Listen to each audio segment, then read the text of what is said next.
আজ সোমবার আপনাদের সাথে ভিডিওটা শেয়ার করছি, সেটা হচ্ছে কালকের ভিডিও। কাল একটা আমার দারুণ অভিজ্ঞতা হলো। যথারীতি দুপুরবেলা ফ্রিজটা তো খুললাম। ফ্রিজটা খুলতেই দেখি একজন পুরো হাতে পায়ে পড়ে গিয়ে কাঁদতে শুরু করে দিয়েছে।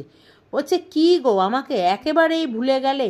আমি রান্নাঘর থেকে খাবার টেবিল পর্যন্ত সকালবেলায়, দুপুরবেলায়, কখনো কখনো সন্ধেবেলায়, আবার রাত্রিবেলাতেও কাঁপিয়ে বেড়াতাম, সেই আমাকে একেবারেই বাদ দিয়ে দিলে? আমি তো পুরো হাঁবড়া।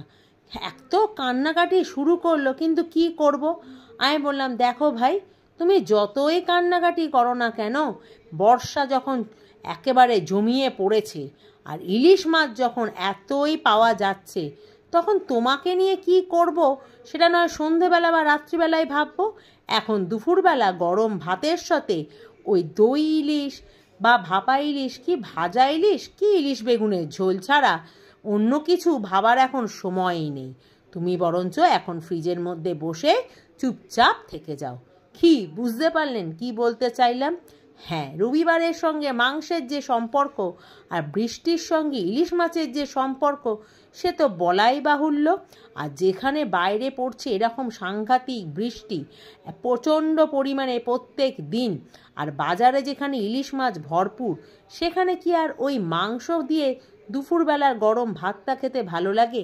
আপনাদের বাড়িতেও কি আমাদের মতন এই একই অবস্থা হয়েছে? হ্যাঁ, সত্যি দুপুরবেলায় সেই রবিবারে জমিয়ে মাংস ভাত খাওয়াটা যেন এই ইলিশের তোড়জোড়ে কোথায় হারিয়ে গেছে।